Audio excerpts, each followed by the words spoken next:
perawatan ya. Kita mulai aja. Bismillahirrahmanirrahim. Assalamualaikum warahmatullahi wabarakatuh. Yang lalu sudah sampai pada pengkajian kultural ya. Jadi pengkajian kultural itu ya dimulai dari asesmen budaya yang meliputi faktor yang dapat menghalangi atau memfasilitasi implementasi diagnosa keperawatan. Oke, sebelum lanjut, Ibu pastikan dulu suara Ibu kedengeran nggak? Izin menjawab, kedengaran Ibu. Oke, coba Moya jawab. Proses keperawatan kemarin dari mana sampai mana? Dari pengkajian sampai evaluasi, Ibu. Dari pengkajian evaluasi. Jadi yang bagian Ibu sekarang adalah pengkajian. Jadi penting sekali ya Anda melakukan pengkajian dengan benar. Ya, kalau pengkajiannya tidak benar, maka Anda tidak akan bisa menegakkan diagnosa keperawatan dengan benar. Ya, jika diagnosa keperawatan tidak sesuai, maka perencanaan tindakan juga tidak sesuai. Ya, faktor apa saja yang dikaji? Ya, jadi mulai etnis dan seterusnya. Ya, adakah batasan agama ini juga kaitannya nanti dengan masalah spiritual ya. Jadi masalah kultural ini juga nanti kaitannya dengan masalah spiritual. Ya. Juga masalah psikologi, ini perilaku klien yang biasa ya terhadap kecemasan, kemarahan, kehilangan, perubahan, kegagalan, nyeri, dan ketakutan. Ini kan masalah pasien pada umumnya. Ketika seseorang didiagnosa penyakit, ya, ada marah, ada merasa akan mati, meninggal, takut, ya, ada yang nyeri hebat dan sebagainya. Ya. Ada kemampuan seseorang, ya, kembali lagi ke konsep mekanisme stres adaptasi, kemampuan seseorang dalam menghadapi situasi ketika dinyatakan sakit itu tidak sama. Ya. Mekanisme kopinya berbeda, tidak sama sehingga mungkin sekali terjadi. Ya. Kemudian tentang apa perasaan pribadi klien tentang sentuhan, ya. Apa perasaan pribadi klien tentang kontak mata. Hati ya, tidak semua orang mau disentuh. Ibu maaf, izin masuk. Suara Ibu di kami kurang jelas, Ibu. Pegangin gini ya. Ini kedengaran nggak? Kedengaran, Ibu. Oke. Jadi jangan Anda datang kepada pasien atau menerima pasien langsung Anda memberikan sentuhan. Tidak. Ya, Anda harus tahu dulu siapa pasien saudara. Ya. Nah, jadi sentuhan, kontak mata, karena tidak semua orang sama. Ya. Kemudian orientasi pribadi klien terhadap waktu, ya, baik masa lalu, sekarang maupun yang akan datang, ya, ini kemampuan kaitannya dengan mental, ya. Apakah dia mengalami gangguan orientasi waktu, ya, orientasi tempat, orientasi orang, dan seterusnya, ya, sampai kepada masalah nutrisi, ya, yang diminta atau ditolak oleh klien karena keyakinan budaya, ya, yang terkait dengan penyakitnya, ya. Nah, ini harus diperhatikan ketika saudara melakukan pengkajian, ya. Jadi pengkajian awal ini penting, health assessment, ya. Jadi bukan hanya yang dirasa saat ini saja, tetapi penyakit riwayat sebelumnya, kebiasaan-kebiasaannya, ya, bahkan kemarin dari mulai identitas saja sudah menunjukkan yang namanya nama, ya, usia, itu nggak boleh sembarangan kita mencatat, ya, akan berdampak kepada intervensi. Nah, sekarang kita masuk ke pola kebiasaan pasien, ya. Catat sumber pelayanan kesehatan yang digunakan oleh pasien artinya pada saat ini dan yang lalu, ya.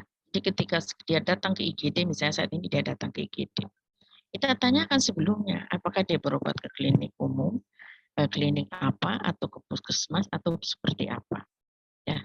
Kemudian perawat harus memastikan apakah klien merasa pelayanan yang telah diberikan cukup adekuat.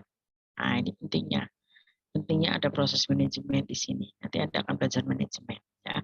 Jadi pasien yang akan pulang sebaiknya diberikan kuesioner tentang kepuasan, ya. Nah, selama proses ya dari mulai pasien masuk nanti ada belajar di manajemen, ada yang namanya orientasi. Ya, jadi baik pasien maupun keluarga itu diorientasikan kepada situasi, tata kerja, lingkungan dan peraturan yang ada di tempat kita. Ya, terus sehingga ini akan termonitor ya pelayanan yang diberikan itu cukup adekuat atau tidak. Ya. Mana tadi? Nah, setelah melakukan pengkajian riwayat keperawatan maupun kesehatan, baik kesehatan saat ini maupun kesehatan yang lalu, ya, yang namanya riwayat itu kan Anda bertanya kemarin ya, bertanya, melakukan interview, Anda mendapatkan data apa, Rantis? Mendapatkan data apa? Iya Ibu. Data apa yang kamu dapat setelah melakukan intervensi, interview, wawancara dengan pasien terkait dengan riwayat kesehatan masa lalu, itu kamu dapat data apa? Dapat data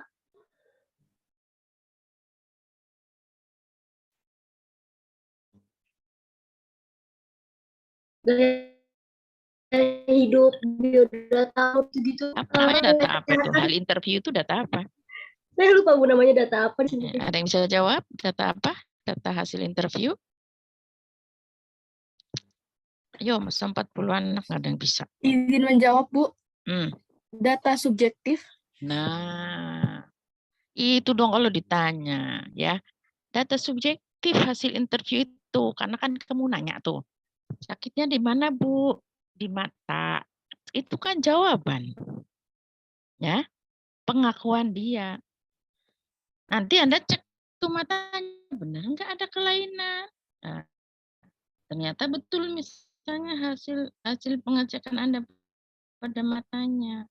Atau baliknya hasil pengecekan mata nggak ada apa-apa. Ya. Nah, kalau hasil pengecekan data apa? Hasil kamu mengamati itu data apa? Data objektif. Yuk. Nah, ya. Jadi kalau kemarin kamu melakukan interview ke pasien itu data objektif, subjektif. Kemudian Anda melakukan observasi atau pemeriksaan fisik, itu data objektif. Nanti data subjektif dan objektif yang sesuai kita satukan, ditambah data penunjang. Data penunjang itu apa? Siapa bisa jawab? Izin menjawab Ibu, hasil dari lab bukan Bu? Ya, salah satunya lab, ronsen, scan, dan sebagainya. Hasil diagnostik, ya, diagnostik tes itu macam-macam. Itu nanti kita sesuaikan, ya, akan jadi data pendukung ketika kita menegakkan diagnosa subjektif dan data objektif. Ya, tolong itu diingat betul, ya. Jadi dalam menentukan diagnosa keperawatan, Anda sudah melalui proses pengkajian di mana Anda mendapatkan datanya itu data subjektif lewat interview dan data objektif lewat pemeriksaan fisik, ya. Oke, sekarang kita masuk ke pemeriksaan fisik. Yang dikaji dari kepala sampai kaki, ya, kemarin Ibu sudah sampaikan. Ya, kita lihat kulit, rambut, kuku, kepala, muka, telinga, mata, hidung, sinus, mulut, tenggorokan, leher, payudara, aksila, toraks, punggung, jantung dan pembuluh darah perifer, ekstremitas atas, abdomen, anus, rektum, genitalia, ekstremitas bawah. Paham kalau di torak itu ada organ apa? Coba siapa bisa jawab? Toraks.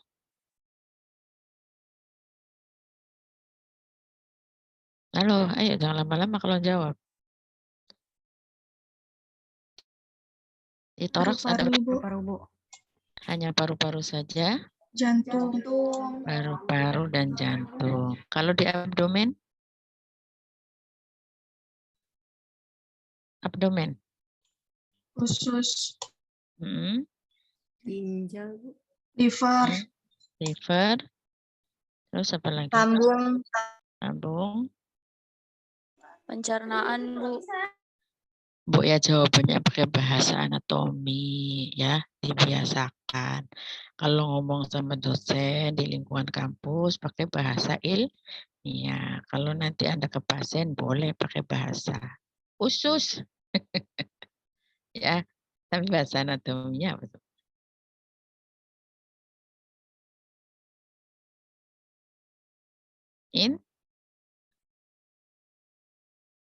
Intestinal. Nah, di situ ada duodenum, ada ileum, kan gitu. Ya kan? Nah, begitu cara menjawab. Ada pankreas, ya, yang besar itu tadi hepar. Ya, kemudian gaster, pankreas, kan gitu. Berurutan kalau jawab tuh dari atas dulu, jangan langsung turun ke bawah ke usus. Tahunya di perut ada usus doang nih, jangan-jangan ya. Karena sakit perut jadinya kita meraba abdomen ya. Oke. Itu tolong ya, di organ-organ ini kenapa disebut di sini disebut abdomen aja, tentunya kita berpendapat bahwa saudara sudah paham ada organ apa saja di abdomen, ada organ apa saja di torak ya. Oke. Tujuan pemeriksaan fisik memperoleh data dasar mengenai kemampuan fungsional klien. Kemampuan fungsional artinya organ-organ tadi berfungsi yang Ibu sebutkan tadi ya.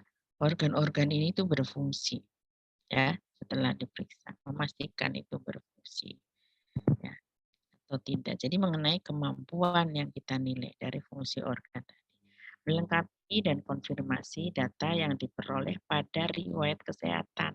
Pada riwayat kesehatan ini yang tadi kita lakukan interview atau wawancara ya. Jadi melengkapi dan konfirmasi. Konfirmasi artinya Anda mencocokkan tuh tadi keluhan pasien ya. Apa yang dikatakan pasien itu kita konfirmasi di sini dengan pemeriksaan fisik.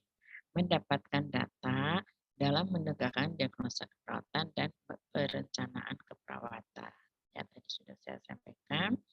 Kemudian mengevaluasi status fisiologis dan perkembangan kesehatan klien. Di pemeriksaan fisik itu kan dilakukan terus-menerus ya. Jadi istilah evaluasi sebenarnya di prosesnya atau yang dikerjakan apa sih saat evaluasi? Ya, mengkaji kembali kondisi pasien. Ya, waktu awal datang kan kamu melakukan pengkajian tuh sama pasien, pemeriksaan fisik. Ya, kemudian setelah dilakukan intervensi, selama ada di tangan kita pasien itu, kita kan terus mengevaluasi perkembangannya. Kalau kita kerjanya per shift ya, kita setiap shift kita operkan kondisinya kan. Setiap shift itu, pergantian shift itu masing-masing menyampaikan kondisi pasien. Ya. Kemudian nanti ada, kalau dokter tentunya ketika dia berkunjung, ya misalnya setiap hari, ada dokter yang berkunjung setiap hari, ada yang 2 hari sekali, ada yang 3 hari sekali, tergantung kondisi pasien. Ya. Sama yang dievaluasi apa? Status fisiologis, fungsi tubuhnya tadi. Ya. Nah, deteksi dini adanya keganasan. Jadi pemeriksaan fisik itu juga bertujuan untuk melakukan deteksi dini adanya keganasan, misalnya yang perempuan ketika habis menstruasi selesai lakukan pemeriksaan payudara sendiri, ya karena apa dilakukan setelah selesai menstruasi, ya karena kalau Anda lakukan sebelum menstruasi atau menjelang menstruasi tentu akan ada benjolan kelenjar ya, yang itu terjadi wajar. Maka dilakukan setelah menstruasi ini deteksi dini. Jadi pemeriksaan fisik itu bisa deteksi dini adanya keganasan. Ya, salah satu contohnya tadi keganasan pada payudara.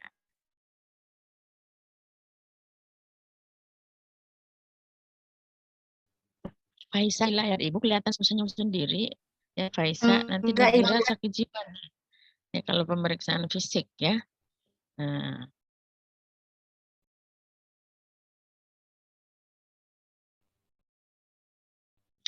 apa persiapan ketika melakukan pemeriksaan pasien? dengan perjanjian, ya, yang akan melakukan general check up. Ya, tetapi kalau kita di ruangan saja, ya, ketika pertama kali kita bertemu dengan pasien, baik di IGD atau poli maupun di ruang rawat. Ya, ingat ya, waktu di IGD pasien sudah diperiksa oleh perawat IGD. Itu sampai ke ruangan kita, kalau kita kerja di ruangan, itu tetap kita lakukan. Ya, seperti yang Ibu ceritakan kemarin dari IGD, dia apendisitis. Nah, begitu kita lakukan pemeriksaan mendalam di ruangan, ternyata dia kehamilan ektopik terganggu. Jadi kapan ini tentu saat kita kontak dengan pasien. Di mana? Ya, di mana itu tadi sama aja. Ya, tergantung tujuan pemeriksaannya itu apa. Untuk apa? Ya, kalau general check up itu tentu berbagai untuk persyaratan.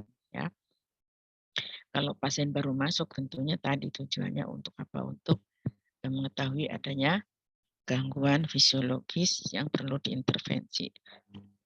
Siapa yang melakukan? Tentunya petugas kesehatan yang berlisensi, apakah itu dokter atau perawat atau bidan yang mempunyai STR dan juga izin. Ya, apa yang terjadi? Posisi apa? Nah, posisi saya lupa. Apa sudah saya pernah sampaikan belum ya posisi pemeriksaan? Ada yang bisa jawab posisi pemeriksaan?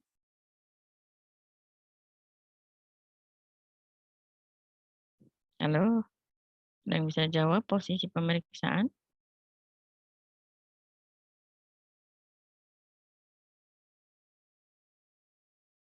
Marsaniswa, apa posisi pemeriksaan yang kamu bisa kasih contoh coba? Ada beberapa ya. Coba Marsa. Ada yang bisa jawab? Seperti itu bukan sih Bu?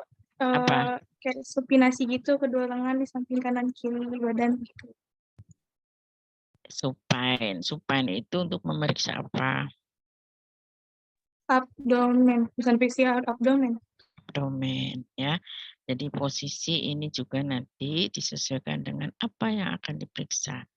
Banyak klien sebelum diperiksa harus dikosongkan dulu kandung kemihnya ya agar klien relaksasi dan memudahkan palpasi abdomen dan area pubis ya.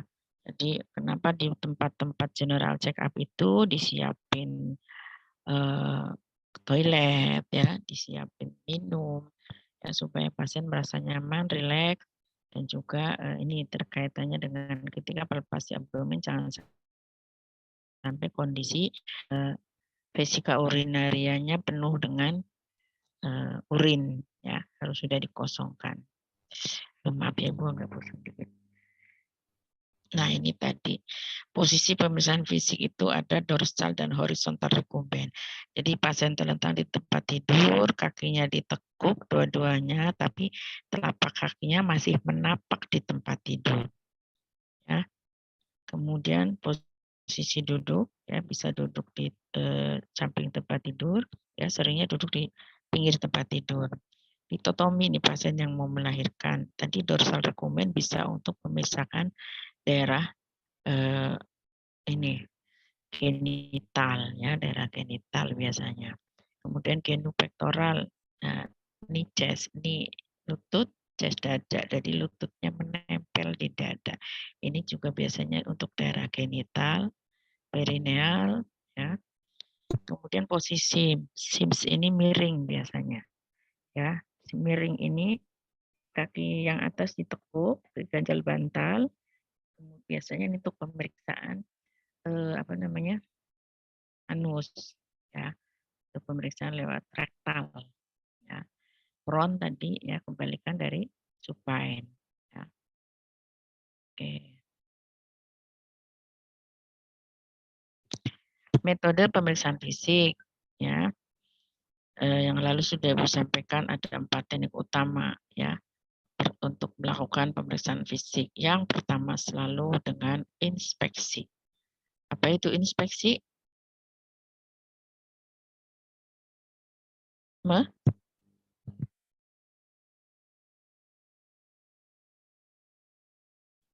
Apa Hertina yuk? Izin menjawab Ibu. Yuk siapa silakan.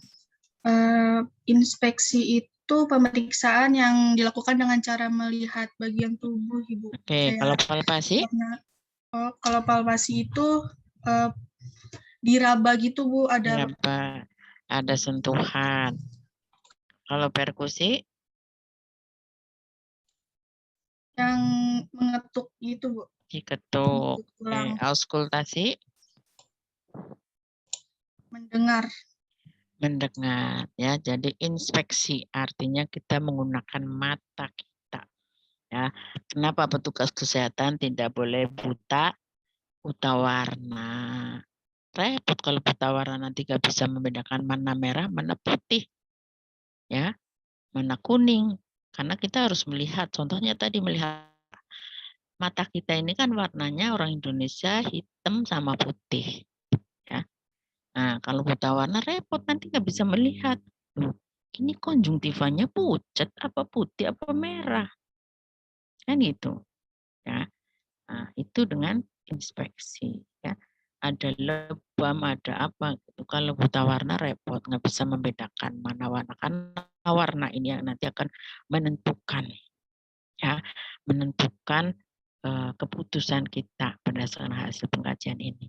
Ya, jadi mengkaji warna, ras, ya, ras itu permukaan yang tidak rata, ya, scars, ya, adanya luka, body shape, ekspresi wajah. Nah, jadi dengan melihat ekspresi meringis, hanya kita tahu pasiennya kesakitan.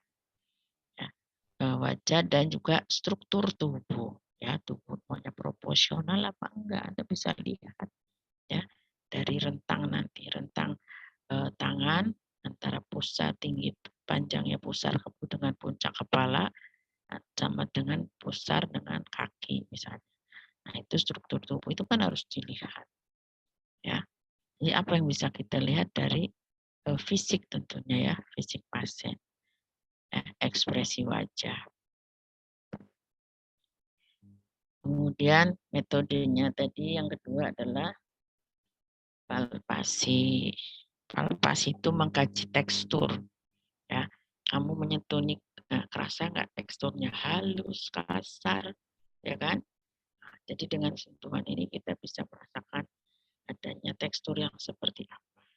Kemudian temperatur, Anda pegang di dahi, gini kan biasanya.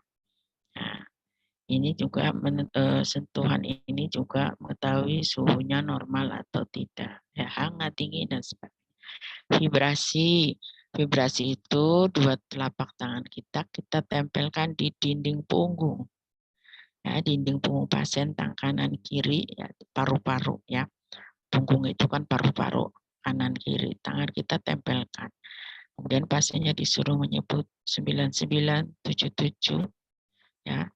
Nah, nanti Anda praktekkan, ya. Harusnya ada getaran, ada vibrasi di telapak kita ketika pasien kita menyebutkan 9977, nanti dipraktekkan, ya. Normalnya itu bagus getarannya, artinya paru-parunya bagus, bersih. Tidak ada cairan, tidak ada darah, ya, yang terendap di paru-paru, karena normalnya kan paru-paru berisi udara. Jadi getaran suaranya itu akan berasa di tangan kita.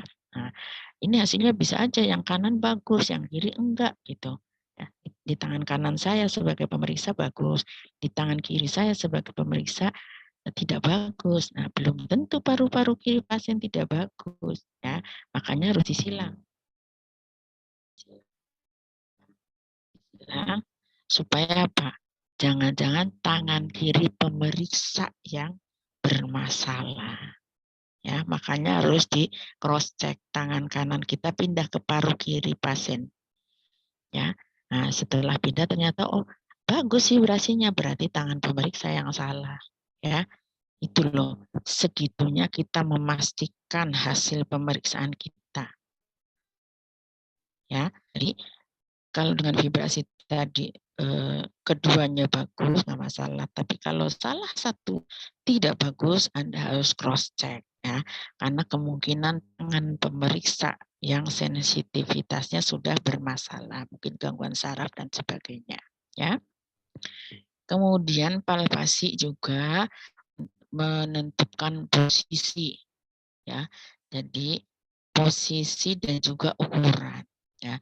Jadi dengan palpasi kita tahu, oh ini ada pembesaran hati misalnya, ya. Jadi kita raba heparnya dengan cara ditekan ke atas, ya, didorong dari bawah ke atas. Nah, oh ya, ini posisinya, posisi organ di mana. Kemudian ukurannya.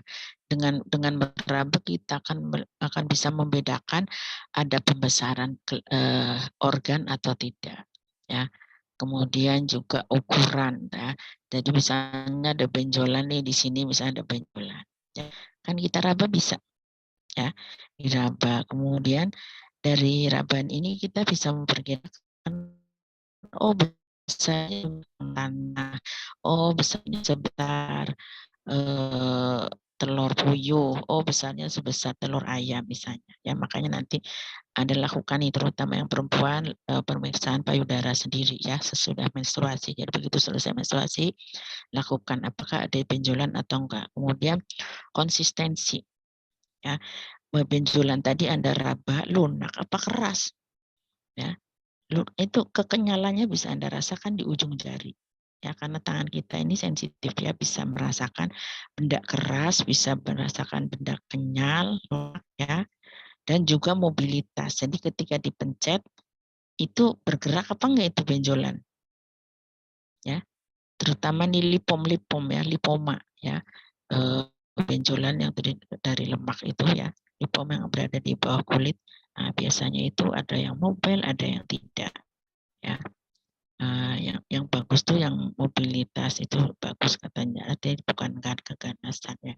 Kemudian dari palpasi ini juga kita bisa meraba adanya distensi. Distensi ini misalnya pada pasien asites, ya, pada pasien yang perutnya membengkak, membuncit, ya, berisi cairan, ya. Nah, tangan Anda ketika menyentuh permukaan perut yang buncitnya bukan buncit karena gendut, ya. Kalau gendut kan kenyal, lunak, ya, karena lemak. Tapi ini distensi. Distensi itu ada peregangan, ya, ada tahanan. Karena apa? Karena tadi kulit, permukaan kulit kita itu di bawahnya berisi cairan, ya, cairan yang menumpuk di abdomen sehingga terjadi distensi. Itu yang bisa kita rasakan. Kemudian pars perifer, nadi perifer, ya.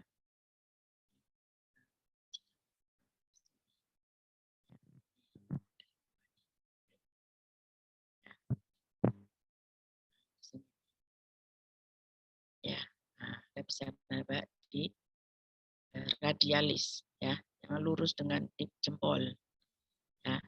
Jadi ini nadi perifer yang sering kita gunakan untuk mengukur nadi pasien yang paling cepat, ya.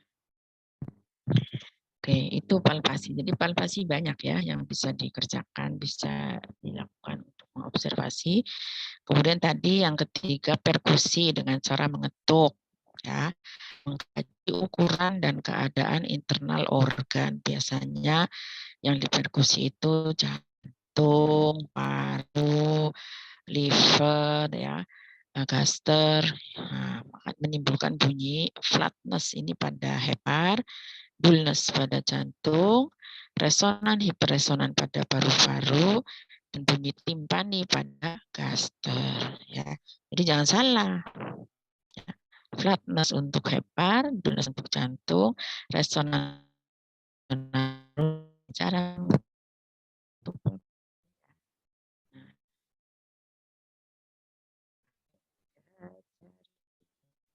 nah,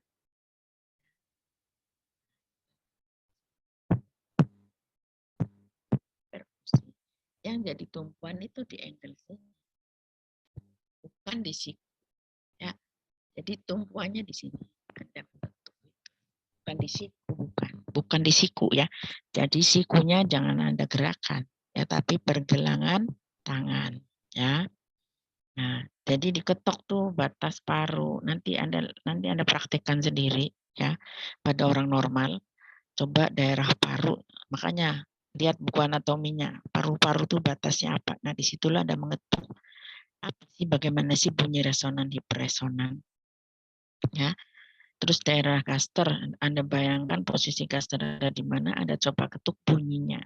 Nah, kalau kanan kan hepar, kalau kiri kastana. Anda nanti coba praktekkan, lakukan perkusi bunyinya sama apa enggak.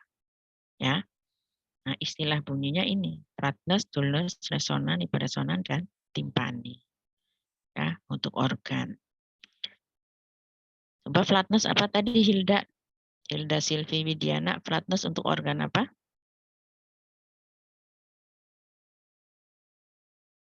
Hilda, mana Hilda? Iya, Ibu, hadir. Flatness untuk organ apa tadi? Apa, Bu? Bunyi flatness untuk organ apa pada perkusi?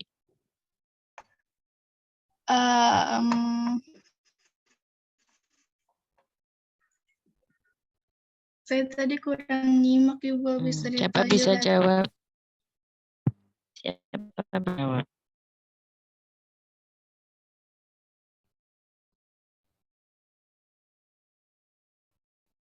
Ayo.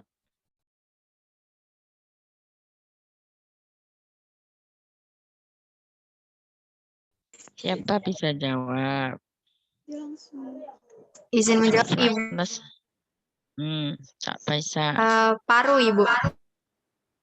Paru. Ada yang lain jawabannya untuk flatness? Yo, masa 40 orang nggak ada yang bisa?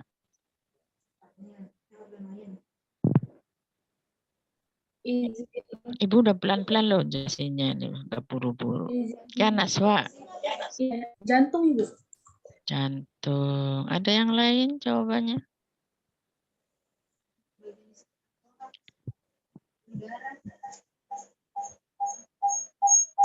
Risti. Ya, Risti mau jawab, Risti. Suara Ibu kurang kencang ya? Ini Ibu di apartemen, soal kalau kencang-kencang tetangganya berisik. Mau jawab, Ibu, nanti. Ya, nanti silahkan. Tulang bukan? Apa? Tulang. Tulang. Yang Yuk, siapa bisa jawab flatness tadi untuk organ apa bukan, pada Bu. kita? Apa? Otot. Otot. Ada lagi yang lain? Paha, Rasanya bukan? apa? Paha. Paha. Saya tadi hanya menyebut 4 organ. Ya, organ itu ada di torak dan abdomen. Ya, nggak ada tulang sama paha di perkusi. Ya. Jadi yang diperkusi adalah organ di dalam. Ya, ada 4 organ besar yang bisa dideteksi dengan perkusi. 2 di toraks, 2 di abdomen. Ya. Jadi kalau untuk jantung bunyinya apa tadi Ibu bilang?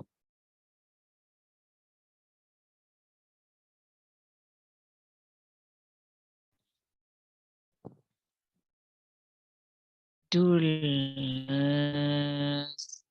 Ya, paru-paru itu resonan, hiperresonans karena paru berisi udara. Flatness itu untuk hepar, makanya didengerin jangan-jangan pada tidur nih. Ibu jarang usah pakai itu deh, nanti nggak kelihatan soalnya yang pada tidur, ya kan? Kalau ibu share screen kan yang tampil di sini 4 orang, ibu harus geser-geser. Ya, kemudian timpani itu untuk caster, karena caster itu ya normalnya berisi makanan dan juga udara. Ya, coba kamu isi penuh tuh lambungmu dengan makanan dan air full. Apa yang terjadi? Muntah kamu. Ya, pengen muntah, begah, nggak bisa bergerak. Jadi normalnya lambung kita itu masih ada udara, makanya bunyinya timpani. Ya. Nah, ini berat ini ngajarin pemeriksaan fisik ini berat karena nanti sampai akhir kamu lulus ini akan dipakai. Kalau kamu nanti nggak bisa jawab, yang ditanya siapa yang ngajarin. Ya. Jadi nanti sampai selesai semester berapapun setiap mata kuliah itu pasti ada. Kenapa? Karena pasien yang dihadapi. Ya. Dan ini sangat basic pemeriksaan. Saya nggak mau ya Anda setelah Ibu, mohon maaf, suaranya tidak terdengar. ya. Jadi Ibu nggak mau ya setelah pelajaran pemeriksaan fisik ini Anda dites sama dosen lain Anda nggak ngerti ya, karena pemeriksaan fisik akan melekat terus di setiap mata kuliah. Kenapa? Karena setiap mata kuliah itu akan membahas pasien ya, dan pasien itu Anda pertama kali tetap harus dikaji. Dikaji itu dari mulai mengkaji riwayat kesehatannya, tadi subjektif dan dilakukan pemeriksaan fisik. Nah, kalau Anda nggak paham pemeriksaan fisik, gimana Anda mau melakukan asuhan keperawatan? Ya, jadi tolong diperhatikan betul, ya apa yang harus dilakukan saat pemeriksaan fisik tadi. Anda harus tahu tujuannya apa.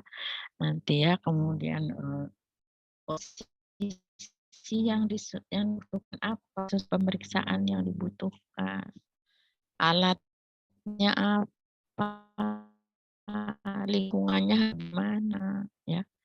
Ya, cenderung. Karena ini sangat basic. Kalau Anda nanti nggak bisa ditanya, saya yang akan disalahkan ketika Anda tidak tahu apa itu pemeriksaan fisik.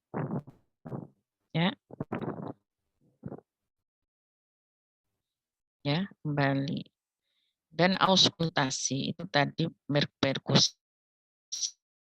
Sudah Ibu perlihatkan perkusi ya pada organ-organ yang ada di khususnya di toraks dan abdomen.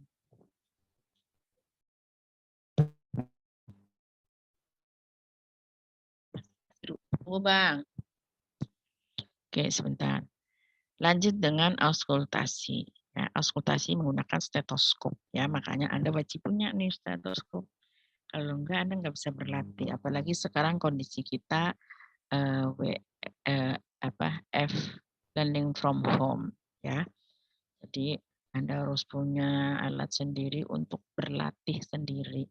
Berarti mendengarkan yang suara normal aja dulu. Ya, suara jantung normal, suara paru normal, suara bising usus normal untuk berlatih. Kalau sudah tahu mengenal suara yang normal, nah nanti diharapkan Anda bisa membedakan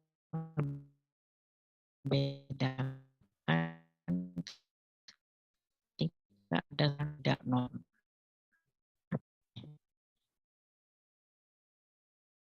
Oke ya. Nah, di sini dengan auskultasi kita mengkaji pitch atau puncak ya suara, intensitas, durasi, kualitas. Ya, jadi ketika Anda mendengarkan bunyi jantung misalnya, suaranya terdengar kuat apa enggak, itu kualitas. Ya, durasi lamanya, ya, intensitas, sering. Ya, jadi kekuatan, frekuensi, ya, kemudian lamanya. Itu yang harus Anda perhatikan. Ya. Nah, nanti dengerin deh suara jantung sendiri. Bunyi suara jantung itu kan biasa duk duk duk duk duk duk gitu kan. Nah, suatu saat Anda akan mendengar suara bunyi jantung seperti kuda. Tahu derap langkah kaki kuda? Ya. Nah, coba nanti dengerin gimana sih derap suara kuda. Nah, derap suara kaki kuda yang sedang berlari itu kalau di jantung disebutnya gallop, tulisannya galop, ya gallop.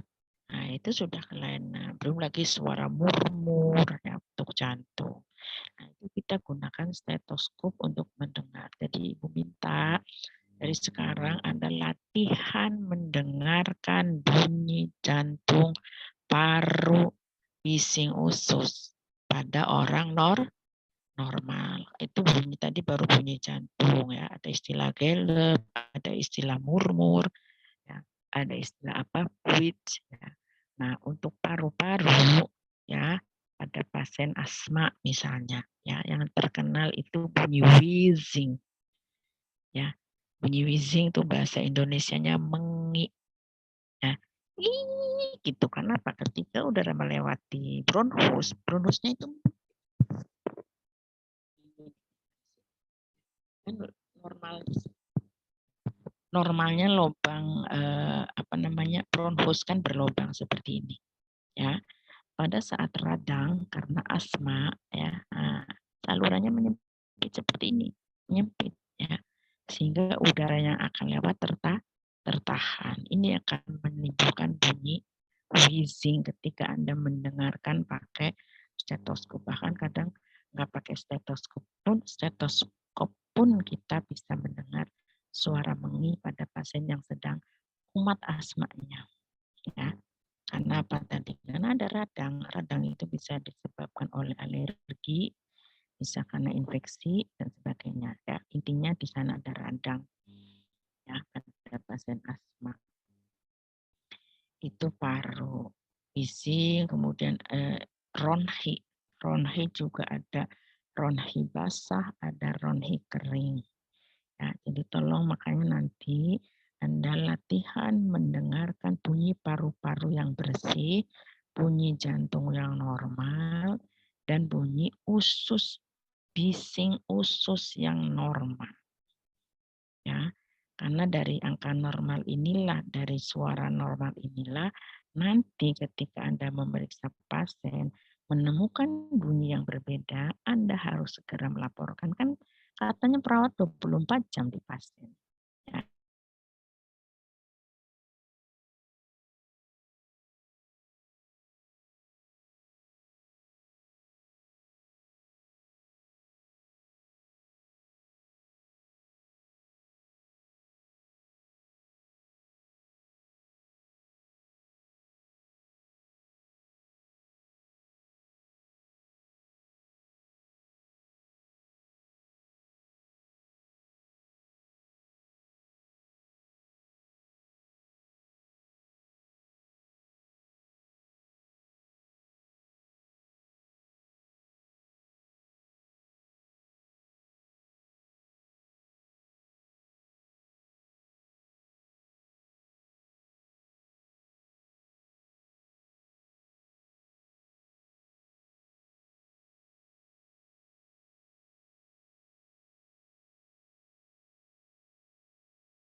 Ibu yang keluar ya?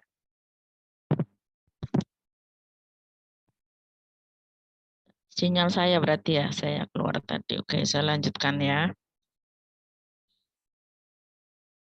Ya, kembali lagi. Bising usus. Ya, itu juga Anda harus berlatih.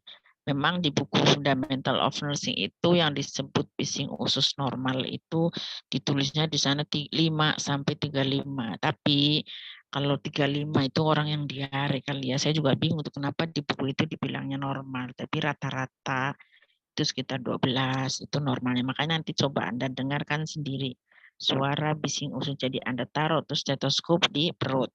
Ya, dalam 1 menit ada berapa kali bunyi? Ya, jadi bunyinya begitu bunyi itu Anda hitung 1. Nanti ada bunyi berikutnya Anda hitung 2. Gitu caranya ya dalam 1 menit. Itu untuk auskultasi bising usus ya. Jadi yang bisa Anda dengarkan itu bunyi jantung, bunyi paru, dan bunyi bising usus. Ya, kalau yang perkusi tadi yang biasanya diperkusi ada paru-paru, jantung, hepar, dan gaster. Nah, dengan perkusi itu tadi juga kembali lagi buku perkusi bisa menentukan batas organ. Kenapa menentukan batas organ? Untuk mengetahui apakah ada pembesaran hepar misalnya. Adanya pembesaran jantung, itu kan yang sering terjadi. Ya. Nah, sehingga dengan perkusi itu kita bisa mengetahui letak. Apakah letaknya menjadi melebar, terutama tadi untuk jantung dan hepar. Ya. Nah, terakhir auskultasi tadi. Ya, jadi jangan dalam jawab. Jangan nanti ada dosen yang tanya apa yang diperkusi tadi jawabnya ada otot, ada paha, tulang. Aduh, nanti habis ibu deh diomelin sama dosen yang lain. Ya, ini tolong.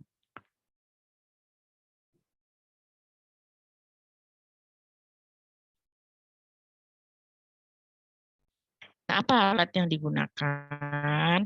Ya, biasanya kalau untuk di ruang medical check up, ya, itu kita disiapin baju khusus untuk pemeriksaan ya, supaya memudahkan ya. Bentuknya biasanya kayak kimono gitu atau baju yang pakai tali belakang ya, karena semuanya itu baju tadi memudahkan untuk pemeriksaan. Dan selimut ekstra. Ingat ya, selalu disiapkan selimut ekstra untuk menutup bagian-bagian tubuh yang tidak diperiksa. Ya, jadi ketika kita memeriksa daerah, terutama daerah intim, ya, daerah yang orang tidak mau dilihat gitu ya, nah, bagian lain itu harus tertutup. Ya, biasanya dibantu dengan selimut ekstra. Alat timbangan berat badan dan alat untuk mengukur tinggi badan. Ya, dengan timbangan berat badan kita tahu sekarang macam-macam ya. Sudah ada timbangan berat badan yang bisa langsung menentukan apakah orang itu obesitas gitu ya. Sudah bunyi sendiri tuh. Timbangannya tuh bunyi ya. Atau timbangannya terhubung dengan HP kita, sehingga dari begitu nimbang langsung muncul di HP kita bahwa kita obesitas atau apa gitu ya. Kalau alat pengukur tinggi badan kita yang kita punya di lab itu ada yang itu microtoys ya.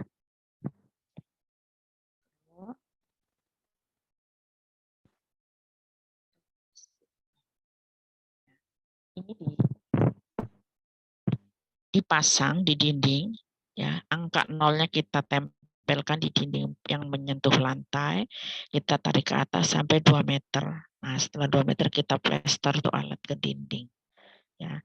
Nah, nanti itu meteran yang dari lantai akan tergulung ke atas, tergulung dengan sendirinya. Nah, ketika ada pasien berdiri, ya, itu langsung kita tempelkan tadi alat ukur yang paling bawah itu mentok di kepala. Nanti akan terbaca berapa sentimeternya, ya. Kemudian ada pen light, ya, untuk melihat ya, lampu ya, pen light, heat mirror untuk yang pemeriksaan THT ya, biasanya dokter THT yang pakai heat mirror, stetoskop, otoskop dan ophthalmoscope ya.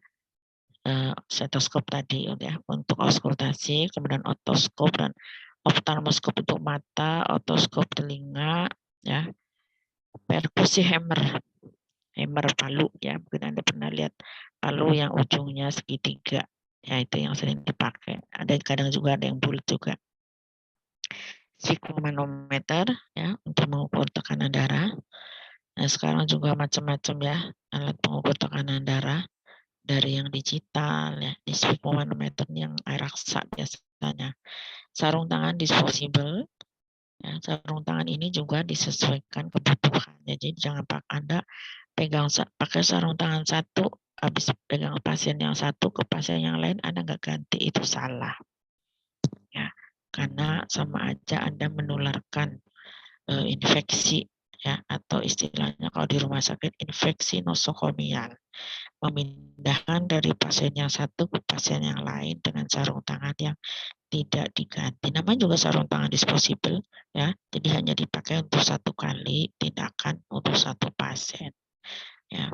Satu pasien aja kadang bisa lebih dari satu, tergantung kalau tadi sudah dipakai yang kotor misalnya untuk bagian tubuh satu pasien ini, maka untuk bagian tubuh yang lainnya kita harus ganti ya.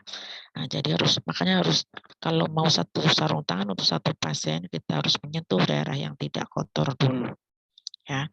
Nah, yang kotor terakhir sehingga tidak boros sarung tangan. Tapi intinya untuk pasien yang satu dengan pasien yang lain harus ganti ya. Spekulum hidung, kaca faringeal dan kaca gigi. Ya. Spatel lidah ya, tong spatel. Kemudian smells itu bau-bauan ya, seperti minyak wangi, apalah pun yang bisa dicium. Bengkok ya, bengkok ini untuk membuang sampah ya, sampah-sampah kecil. Sampah kecil dengerin ya. Jadi jangan bungkusnya infus plastik yang gede Anda taruh di bengkok. Bungkus-bungkus yang besar kita buang langsung di tempat sampah. Nah, yang di bengkok ini misalnya bekas kasa, bekas kapas alkohol, bekas jarum suntik yang tutup jarum suntik yang kecil. Kalau jarum suntik juga sudah ada boxnya khusus ya, yang safety. Jadi safety box itu. Jadi kita kalau membuka jarum suntik nggak boleh ditutup lagi, apalagi ditutup itu nggak boleh karena resiko tertusuk. Nah, jadi jarum suntik yang bekas pakai akan langsung kita masukkan ke safety box. Ya. Contohnya mungkin Anda bisa lihat di tempat imunisasi. Ya, di tempat imunisasi itu kan jarum yang habis ditusukkan ke orang langsung dimasukkan ke safety box, nggak ditutup lagi. Ya. Jadi bengkok di sini fungsinya untuk meletakkan sampah-sampah yang kecil sesuai ukuran bengkoknya. Ya, kalau bungkus-bungkus plastik yang besar jangan taruh di bengkok. Ya, bungkus plastik yang besar kalau di situ tidak ada tempat sampah bisa Anda taruh dulu di bawah rak. Ya, nanti Anda bisa buang di tempat yang non medis, sampah-sampah non medis. Ya. Kasa steril di tempatnya dan tisu. Ya. Karena mungkin saat tadi ketika memasukkan barang ke hidung, pasiennya bersin, kasih tisu. Atau memasukkan alat-alat ke daerah vagina, daerah rektal, ya itu perlu dilap. Ya, kasa steril untuk itu tadi menyeka sesuatu yang kira-kira cairan keluar dari tubuh pasien.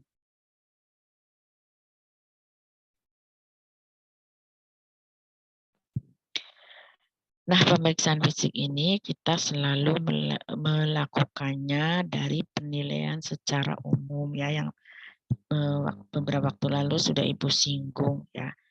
Ketika kita pertama kali melihat pasien ya, ada beberapa komponen yang perlu dikaji. Yang pertama, status mental dan kesadaran.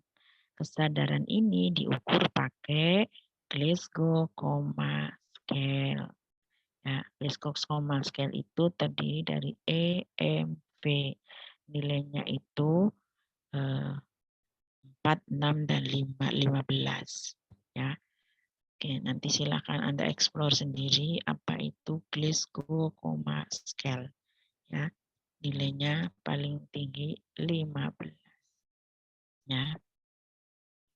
Paling rendah 1 kalau nggak salah. Jadi nilai 3. 3 itu misalnya E-nya 1, motoriknya 1, verbalnya 1. Ya, itu sama aja pasien koma. Ya, karena apa? Karena no respon. No respon baik pada mata, motorik maupun verbalnya. Ya, jadi kalau orang kayak kalian nih, Ibu ajak bicara, saudara nyambung, jawabannya dan sebagainya itu nilainya 15. Ya, matanya bisa berespon, motoriknya bisa berespon bagus, verbalnya bisa berespon bagus, itu nilainya 15. 15 sama dengan kompos mentis. Kompos mentis itu kesadaran penuh. Jadi tolong ya nanti Anda cari tahu tentang Glasgow Coma Scale. Ya, dinilai E, M, V, ya total 15. Kemudian dari situ juga Anda harus pelajari ada tingkat kesadaran dari mulai kompos mentis sampai koma. Ya, ada soporos sebelum koma, ada soporos koma. Ya, sebelumnya ada delirium. Delirium itu mengantuk. Ya. Ada apatis. Apatis itu kamu ajak ngomong tatapannya kosong, ya, tidak menyaut, ya, apatis. Oke, kemudian yang perlu dikaji selain status mental dan tingkat kesadaran ada vital sign, ya. Ini yang Ibu tugaskan kemarin, RPS-nya sudah dibagi belum ya? CIPEN ya, di RPS itu sudah ada pembagian 4 kelompok ya, tugas 4 kelompok. Untuk kelompok saya vital sign, kelompok Bu Pram, siapa ya? Mana CIPEN-nya? CIPEN udah dibagi belum tugasnya? Maaf Ibu, Udah dibagi belum? 4 kelompok. untuk kelompoknya itu waktu saya lihat itu kelompok kelas B Ibu, bukan kelompok RK. kelas RKI sudah bikin sendiri kan kelompoknya? Iya sudah Ibu, tapi belum udah. ada di RPS yang Ibu kasih. Oh, ya nggak apa-apa, tapi kan Anda sudah punya kelompok 1. Ya, kelompok 1 sesuai urutan yang di materi, ya. Yang cairan kelompok 4, yang perawatan diri kelompok 3, yang aktivitas kelompok 2, ya kan? Yang tanda-tanda vital kelompok 1. Jadi urutannya tanda vital, aktivitas, kemudian perawatan diri, baru cairan, ya. Jadi kelompok itu tolong hubungi dosennya kalau sudah ini. Kenapa saya coba sebentar, saya ini dulu ya ke si pen ya. Kenapa di jadwal Ibu kasih 2? Ya. Contohnya topik yang 2 pertemuan. Pertemuan artinya 2 tanggal, bukan 1 tanggal. Ya. Nah, untuk RKI sekali apa 2 kali? Itu yang berapa?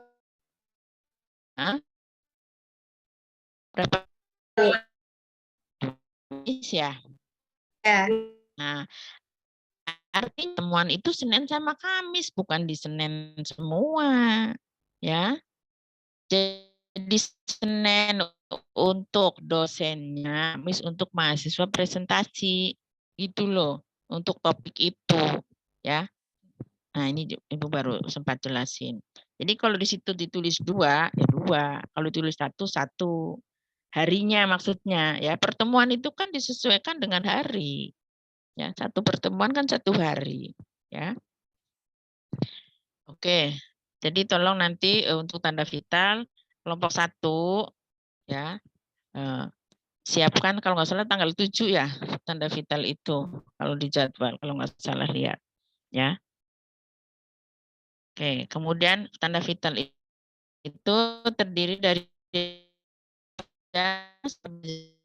jawab terdiri dari ayo siapa bisa jawab vital sign apa aja yang diperiksa?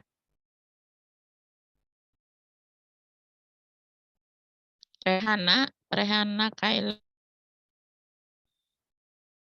apa yang kamu tahu tentang vital sign? Iya, Ibu. Vital sign itu tanda-tanda vital kan ya, Bu? Ya, apa aja? Kalau menurut saya itu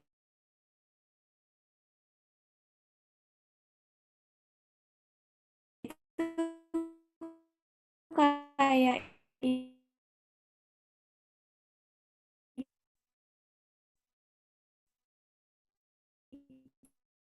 Bu.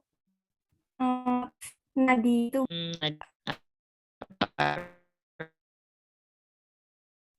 Lagi sakit nafas atau yang termometer air raksa ya. Nah, di sana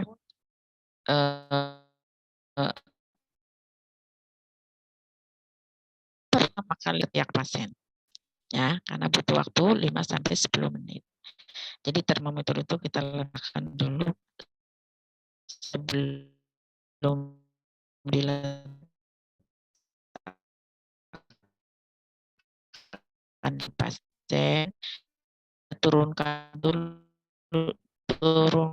suhu yang dihentakan ya, hentakan ya, hentakan supaya turun di bawah 30 dengan dihentakan ke bawah di ujung pasien, dilipat di atas dada supaya menjepit. Itu di ketiak kiri. Ya. Kemudian ya tergantung posisi nanti ya. Lengan kanan, tangan kanan kita pegang nadinya tadi. Nah, ya. Jadi tadi ketiaknya mengepit termometer, tangannya kita silangkan di dada, pasiennya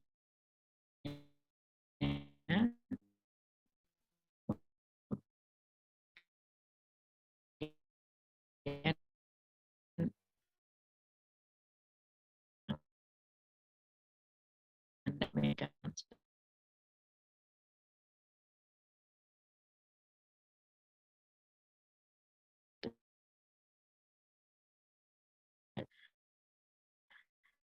menjadi ini memegang arteri radialis pasien, mata Anda bisa langsung melihat jam tangan, ya. Oke, jam tangannya yang ada detiknya supaya pengukurannya akurat 1 menit. Kemudian tangan Anda jangan dilepaskan, ya, masih di arteri radialis. Ya. Tapi mata Anda pindah ke mana? Ke toraks.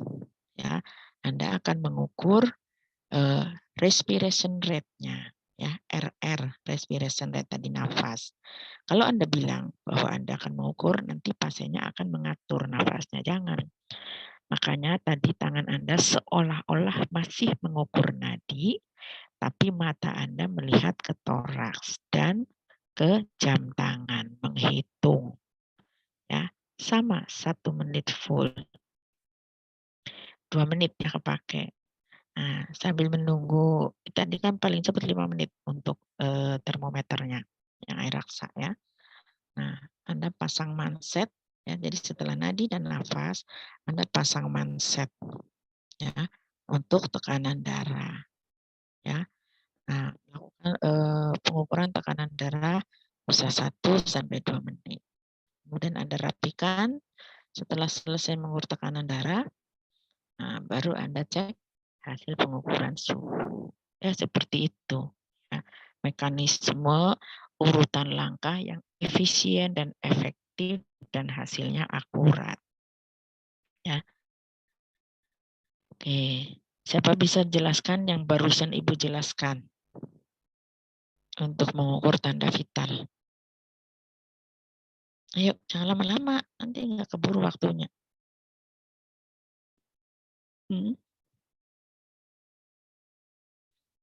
Ayo, nggak usah malu, jangan takut salah, ya. Kan belum ujian, kalau ujian salah baru nanti ditabok sama dosennya. Di sini salah nggak apa-apa. Yuk, bagaimana langkah mengukur TTV yang efisien dan efektif dan hasilnya akurat? Lintang bisa jawab?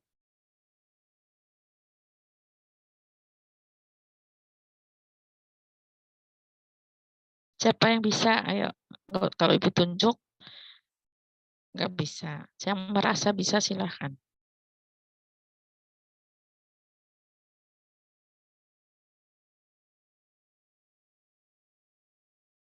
Nur Aini Fajar ada nggak orangnya nih? Nur Aini, Raihana, Salwa, Risti, Yumna, Dini,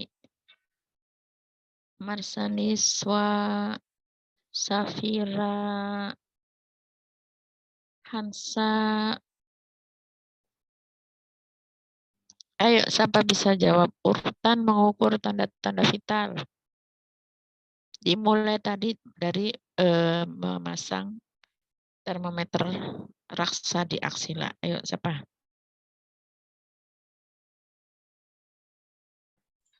Saya, Ibu. Ya, silahkan. Ya, jadi pertama-tama, saya jelasin yang saya tangkap aja ya, Bu. Iya, nggak apa-apa. Ya. Jadi pertama-tama kalau kita misalkan pakai termometer air raksa itu, termometernya kebawahin dulu air raksanya, di bawah Diturunkan. 36 derajat. Lalu kita pasang ke pasien termometernya. Ketiaknya harus dilap dulu ya, harus dibersihkan ketiaknya, dikeringkan. Harus dibersihkan dan dikeringkan terlebih dahulu, habis itu dipasang. Lalu kemudian mengukur nadi pasien selama 1 menit. Setelah itu tangannya tetap di nadi pasien, namun penglihatan kita itu beralih ke toraks untuk melihat napasnya ya, Bu? Ya. Ya, itu selama 1 menit juga. Setelah 2 menit itu, baru kita menuju ke tensi. Kita pasang sarungnya lalu kita tensi Manset bukan sarung ya. Oh iya, Manset. manset tensinya. Habis itu nanti setelah hasil tensinya sudah keluar, baru kita bisa lihat hasil dari termometernya. Biasanya termometer air raksa itu 5 menit bereaksinya. Seperti itu. Ya, artinya Hilda menyimak. Ibu senang ya. Maksud Ibu, jangan setelah ini hal-hal yang sepele. Sebenarnya sepele itu kan tadi. Sepele tetapi penting dipahami saudara supaya bekerja efisien. Ya, ini kita belum bahas bagaimana mengukur tekanan darah yang benarnya misalnya. Ya, oke, nanti akan kita bahas di TTV khusus. Ya, jadi jangan nyebut sarung, ntar Zaki nyarungin sarungnya Zaki ke pasien. Ya, tapi manset ya. Oke. Ya, saya harap yang lain juga seperti Hilda menyimak karena ini nanti menjadi pekerjaan kita sehari-hari yang sepele ya, sepertinya sepele ya. Itu udah pekerjaan rutin gitu kan. Tapi Anda harus lihat pasiennya, pasien sakit jantung kah, pasien paru-paru kah, pasien dengan kelainan pencernaan kah, ya, pasien dengan perdarahan kah. Nah, karena itu nanti interpretasi hasilnya ya yang dipentingkan dari saudara sebagai perawat profesional memaknai hasil pengukuran ya. Di sini Ibu baru menyampaikan tadi cara ya, cara mengukur. Oke. Ya, kemudian berat badan dan tinggi badan ini juga bagian dari general survey ya. Makanya di tiap poliklinik dan sebagainya harus selalu ada berat badan dan tinggi badan karena ini menggambarkan status umum ya, misalnya status nutrisi ya, misalnya sakit ditimbang berat badan dengan tinggi badannya nggak sesuai ya. Nah, nanti Anda harus ini kita menggunakan rumus kalau untuk orang dewasa, kalau untuk anak-anak kita menggunakan tabel yang dari Kemenkes gitu loh ya. Jadi pentingnya kita mengetahui arti makna berat badan dan tinggi badan. Ya. Ada yang tahu normal apa enggak? Normal ya, bukan ideal. Ibu ngomong normal. Nola, Ibu tanya Nola. Nola tingginya berapa Nola? 160 Ibu. 160, badannya 53. 53 ya. Berat badan normal itu tinggi badan dikurangi 160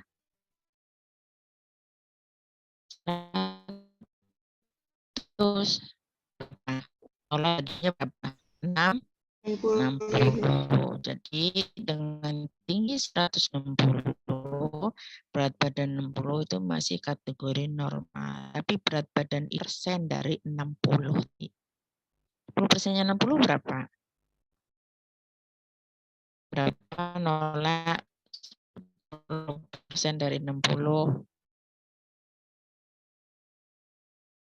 Ih, lemot kali.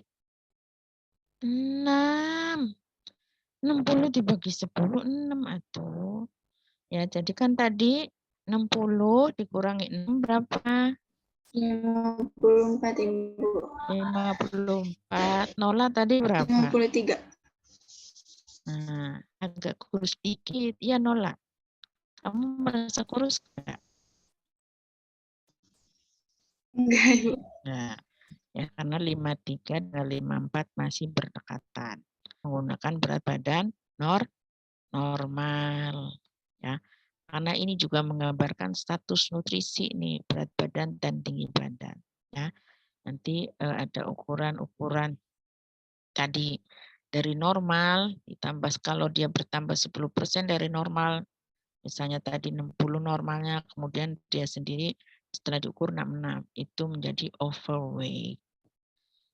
Overweight. Tapi kalau tambahnya 20%, 20% dari 60 itu 12 ya. Jadi beratnya misalnya 72 menjadi obesitas Nah, itu rumus untuk orang dewasa. Nanti untuk anak kita tinggal lihat tabel. Tabel berat badan, tinggi badan untuk laki dan untuk perempuan. Ya, jadi penting sekali nanti cara mengukurnya juga. Ya. Oke, ini gambaran umum. Ya.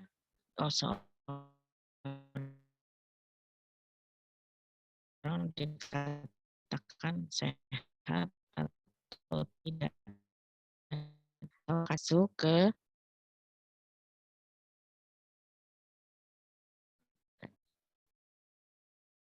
langkah umum, pengkajian tampilan umum dan status mental, contoh kurang gizi tadi ya, tampak lebih tua dari usianya. Hati-hati loh, umur kamu masih 20, mukanya udah 50. Nah, ini kurang gizi ya. Ya, jadi kalau kita kurang gizi bisa kelihatan tampak lebih tua dari usianya, tidak terawat. Berjalannya lambat ya. Nah, berjalan lambat, tidak dapat melakukan kontak mata atau berbicara terus tidak putus. Nah, hati-hati nih. Kamu yang kalau bicara nggak ada putusnya berarti gangguan mental ya, status mental. Nah, bicara itu harus punya rem. Nah, ada nggak di kelas ini yang kalau ngomong susah di stop? Nah, ini harus dilatih status mental ya. Jadi bicara juga harus pakai terus aja, nggak dengerin orang lain bicara ya. Bila mengkaji penampilan klien, pertimbangkan tahap perkembangan. Kemarin sudah Ibu sebutkan ya. Nah, jadi penampilannya ya sesuai dengan usianya ya. Kita tahu kalau orang sudah dewasa lanjut kembali seperti anak-anak. Berarti masuk kategori wajar karena memang tahap perkembangannya. Tapi kalau usia kayak masih 40 di mana usia-usia produktif, dia berperilaku seperti lansia, tidak sesuai ya. Latar belakang atau usia-usia Anda ya, usia Anda tapi masih egosentris. Anda kan usianya tadi antara berapa tadi? 18, 19 gitu kan? Nah, itu kan usia remaja. Ya, tapi kelakuan Anda masih seperti anak TK. Ya, itu namanya kemunduran. Ya. Nah, dari tahap perkembangan mengalami retro, ya, mengalami kemunduran. Berperilaku seperti anak usia balita. Ya, usia TK yang egosentris. Egosentris itu apa? Mementingkan diri sendiri. Ya, pokoknya aku. Nah, harusnya usia saudara nggak begitu lagi. Ya, ini tahap perkembangan penting ya untuk memahami tingkah laku pasien. Latar belakang budaya, status sosial ekonomi, pekerjaan, dan tingkat kecerdasan. Ya, mengkaji penampilan klien, dipertimbangkan. Nampilannya kotor, dekil, bukan berarti dia orang gila. Ya, memang orang gila itu kan tidak mandi. Ya, orang depresi itu nggak mandi, nggak makan. Tetapi ini pekerjaannya dilihat, oh dia kerjanya di bengkel, wajar kotor orang kerja di bengkel. Ya, oh dia kerjanya di pasar yang harus begini-begini yang memungkinkan dia kotor. Jadi penampilannya kita kaitkan dengan pekerjaannya. Jadi hati-hati ketika memutuskan ya, status seseorang. Ya, harus dilihat berbagai faktor ini. Ya. Kemudian cara berpakaian dapat memberikan petunjuk tentang bagaimana harga diri dan gambaran tubuh. Ya. Nah, makanya di sini kan ada tuntutan saudara harus berpenampilan rapi, ya, menunjukkan Anda itu sehat, ya. Nah, karena dengan berpakaian rapi, sebenarnya Anda menghargai diri sendiri. Coba Anda berpenampilan compang-camping, ya. Apalagi bajunya hanya lengannya hanya sebelah, model Bu, gitu. Ya, mungkin model, tapi tempatnya di mana, ya. Dan gambaran tubuh klien ini juga penting, ya. Karena apa? Nanti Anda akan belajar yang namanya konsep diri, ya. Konsep diri itu salah satunya adalah body image, ya. Gambaran tubuh pasien itu sendiri. Jadi kita membayangkan tubuh kita seperti apa sih? Bagus atau jelek? Gitu. Itu harus ada tahu tentang gambaran diri tubuh klien. Apalagi kalau pasien itu mengalami yang namanya amputasi, ya, kehilangan bagian tubuhnya, entah itu kehilangan mata, tangan, kaki, dan sebagainya. Nah, tentu itu akan secara teori itu akan merubah gambaran tubuhnya. Nah, tapi kembali lagi kepada mekanisme coping, ya, kemampuan mekanisme coping seseorang. Ada yang mengalami gangguan gambaran tubuh, ada yang tidak, ya. Kalau orang itu sudah percaya dan sangat percaya akan takdir dan qadar dan qadarnya Allah Subhanahu wa taala, kalau orang Islam dia akan bisa menerima segala sesuatu, ya. Tapi bagi yang tidak, yang lemah imannya, maka ini akan terganggu, ya. Tapi apapun itu kondisi pasien, saudara harus tahu, ya. Jadi jangan sampai ada pasien bunuh diri di tempat saudara bekerja, ada pasien jatuh di tempat saudara bekerja, dan sebagainya. Karena apa? Karena kita harus tahu kondisi pasien. Makanya pengkajian itu tidak hanya pengkajian fisik saja, ya, tetapi juga kemarin sudah disampaikan biopsikososial, spiritual, dan kultural pasien, ya.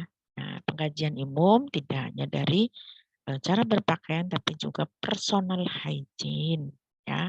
Observasi klien, yang pernah saya dapat pasien begitu, dia buka pintu masuk, wah baunya sudah, aromanya sudah menyebar, ya. Itu dari situ kita sudah bisa menilai kondisi pasien, ya. Contoh ya, pasien yang kotor, bau, menandakan dia depresi dan konsep diri yang buruk serta kurangnya pengetahuan. Ya, makanya kita harus perhatikan lingkungan dan pekerjaan klien tadi, ya. Belum tentu yang kotor bau tadi mengalami depresi, ya. Ternyata memang pekerjaan yang menuntut itu hanya pada umumnya kalau pasien depresi, ya, kita bisa melihat dari kondisi pasiennya yang memang tidak mau ngapa-ngapain, ya. Jadi dia nggak mandi, nggak makan, dan seterusnya. Dulu ada teman ibu dosen juga, ya.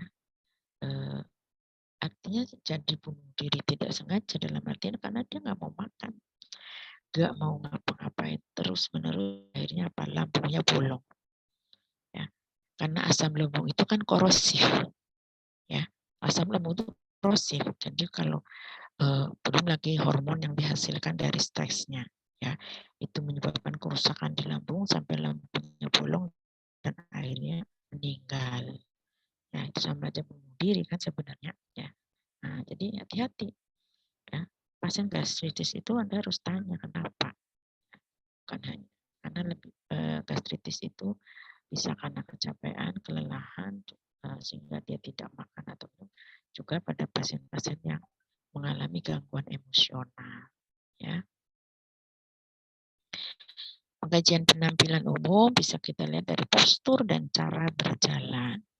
Observasi postur dan normal, ya. Secara normal itu kita kalau berjalan itu berirama, lurus, sisi tegak, ayun di samping, bahu lurus sejajar. Ya, itu normalnya orang berjalan. Nah, karena orang sakit kita bisa lihat jalannya mungkin nggak lurus, ya, ya, memegang yang sakit, ya, tangan memegang bagian tubuh yang sakit. Nah, kemudian bentuk dan ukuran tubuh, ya, tadi sudah Ibu singgung, simetris dan proporsional. Yang disebut dengan simetris, rentang lengan kurang lebih sama dengan tingginya jarak antara pubis dengan puncak kepala, atau sama dengan jarak antara pubis dengan telapak kaki. Itu bentuk yang simetris dan proporsional. Dan ada orang yang dari pusat ke kepala lebih pendek dari pusat ke telapak kaki, yaitu proporsional. Nah, jadi dari sepintas, maksud Ibu, dari sepintas penampilan itu kita sudah bisa menilai ada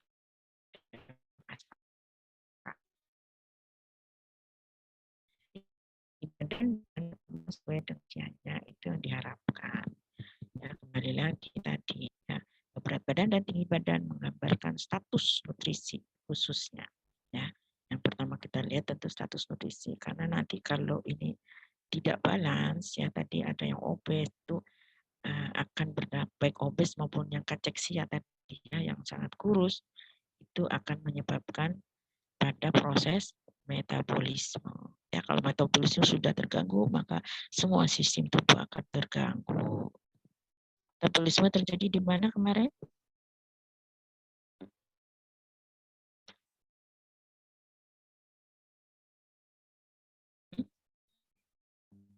Udara yang kamu hirup, nutrisi yang kamu makan, itu metabolisme. Ayo, siapa bisa jawab? Di sel, Bu. Di sel. Jawab sel aja lama benar.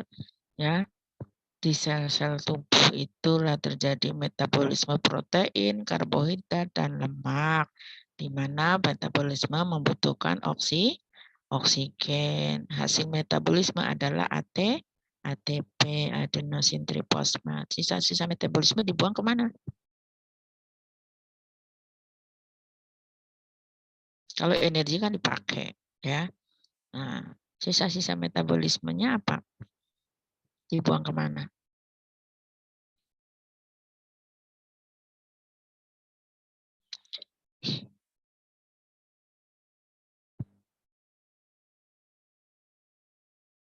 Kok diem? Dibuang kemana?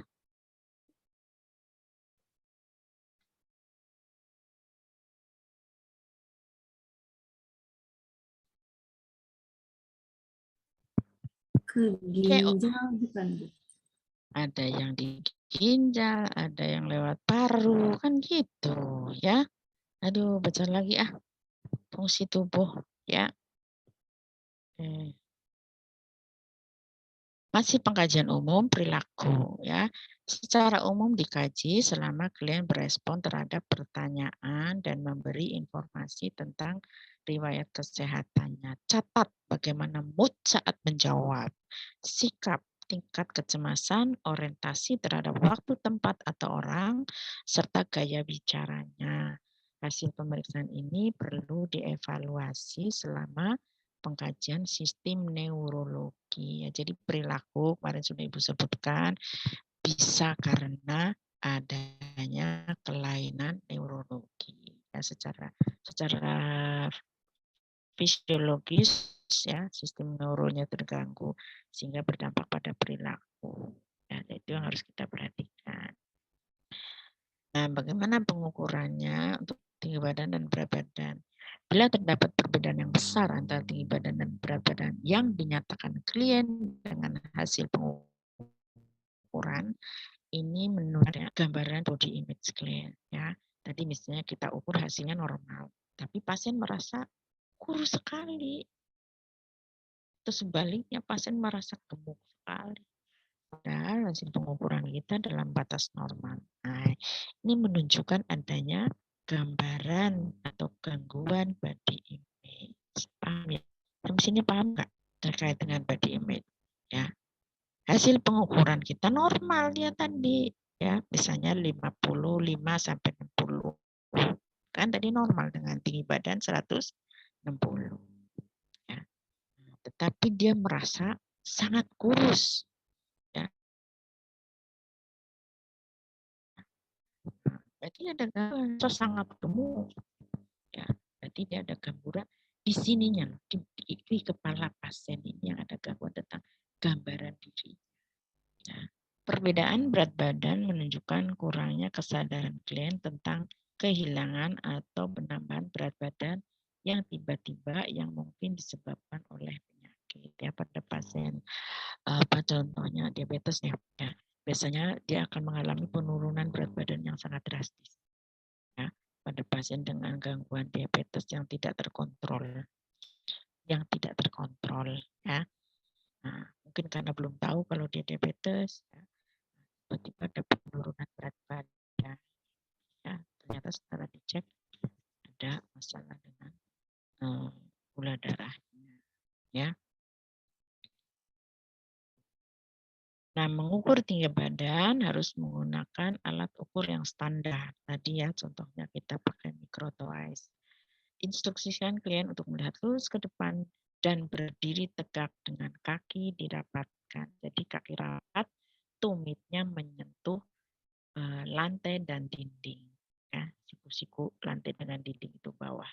Rapat, tegak, dan lurus ke depan melihat. Jadi kita ketika menempelkan alat itu di atas kepala itu benar tegak lurus. Dan berat badan gunakan timbangan yang standar ya.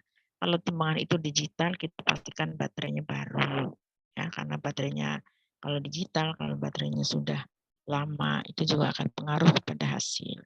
Untuk dewasa dan anak yang beranjak besar, waktu dan jenis pakaian yang sama tanpa alas kaki. Nah, ini harus perhatikan. Waktu dan jenis pakaian yang sama. Jangan hari ini kita timbang pakai daster, besok timbang pakai celana jeans yang tebal, yang berat di dalam timbangan. Ya, dan alas kaki harus dilepas karena sepatu itu kan kita nggak tahu beratnya berapa. Tadi untuk dewasa dan anak yang beranjak besar, anak besar, ya gunakan timbangan standar karena kalau bayi kita masih bisa pakai yang dacin kalau di posyandu ya. Kemudian timbangan bayi yang kayak timbangan kue tapi lebar. Ya. Jadi untuk bayi dan anak kecil itu masih banyak variasinya. Tapi kalau untuk yang dewasa dan anak besar ini harus yang standar. Oke. Sampai sini ada pertanyaan?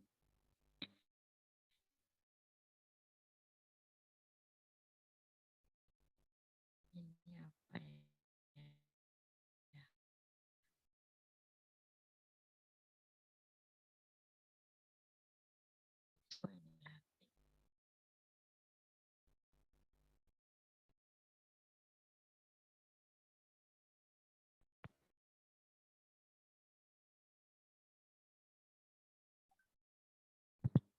Ya.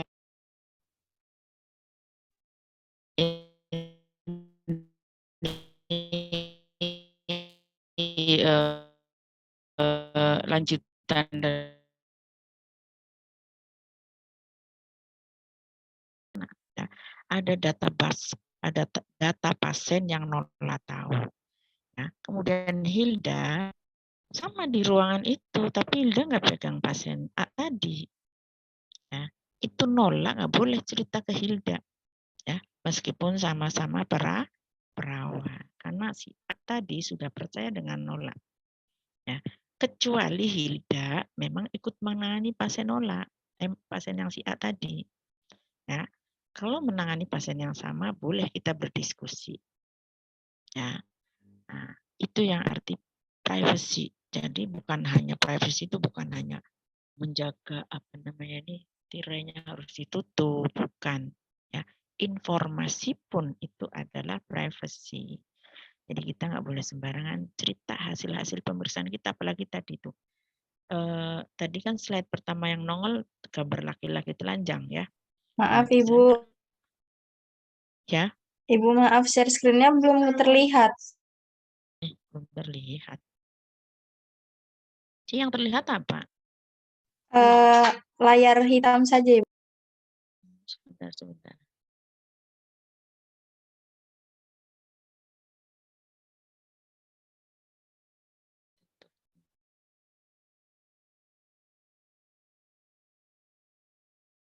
Ini kebuka.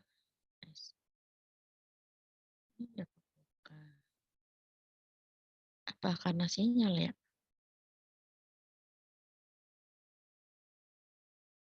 Sudah belum? Izin menjawab sudah Ibu. Oke. Ya.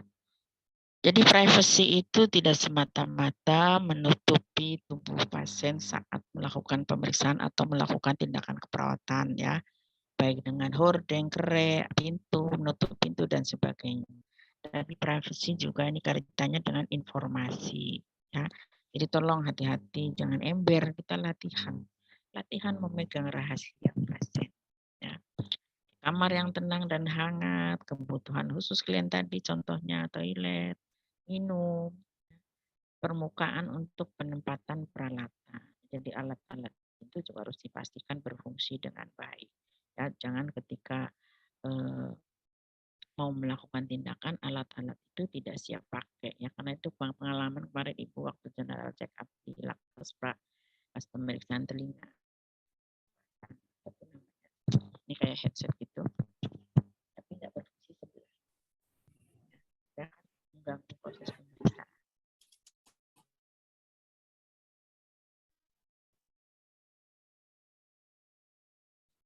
alat-alat ya. Alat itu harus dipastikan bersih akurat ya. Makanya sebagai perawat nanti ketika Anda bekerja di satu tempat, Anda harus pastikan alat itu sudah terkalibrasi. Kalibrasi ya. Jadi Anda kalau punya alat-alat kesehatan di rumah juga supaya hasil pemeriksaannya akurat, itu harus dikalibrasi ya. Di lab kita begitu. Kita kan ada punya beberapa alat di lab ya. Itu kita selalu ajukan kalibrasi. Hanya kadang-kadang ada petugas kalibrasinya, kadang tidak dapat ya. Contohnya kita punya alat ventilator yang sudah cukup lama sebenarnya, bukan model baru. Dan itu ada yang hilang bagian satu spare part-nya itu. Kita sudah ngajuin tetapi sampai sekarang sepertinya belum ada. Ya, jadi alat itu harus pemeliharaan ya dimanapun, termasuk yang di lab kita. Ya, jadi di lab kita juga kita setiap tahun mengajukan kalibrasi ya, untuk beberapa alat. Terus tentunya sesuai dengan kondisi keuangan di Poltekkes. Tindakan pencegahan isolasi ya, jadi alat di sini di zaman pandemi ya, sekarang bak lagi. Kemarin Ibu di swab sama Mbak Dani, tahu ya Mbak Dani PLP yang melakukan swab. Hari Senin, kemudian hasilnya negatif sayang. Dan Mbak Dani hari Sabtu katanya sudah swab negatif, makanya dia melakukan pemeriksaan swab di hari Senin. Hari Senin saya di swab sama Mbak Dani, hari Selasanya Mbak Dani nggak enak badan. Nah, Mbak Dani cek PCR, ternyata jam 12 malam kemarin keluar hasilnya positif. Nah, kan kita was-was juga ya, mana kita kontak. Nah, tetapi saya yakin saya tidak tertular apa karena Mbak Dani saat melakukan swab dengan saya, dia pakai gaun yang cukup memadai, ya. Jadi semua APD-nya sesuai prosedur. Ya. Jadi keraguan saya kecuali saya ada keluhan, mungkin saya juga harus PCR juga. Ya. Oke, jadi tindakan pencegahan isolasi saat pemeriksaan fisik ini alatnya harus disesuaikan, ya harus disiapkan. Ya, apalagi zaman sekarang setelah ada COVID-19.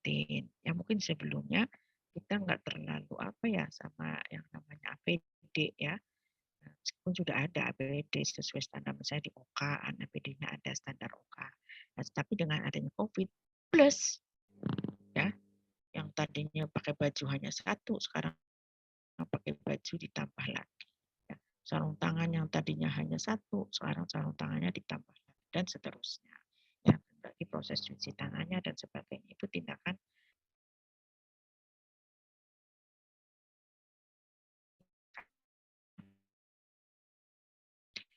posisi itu ya. Jadi posisi itu supaya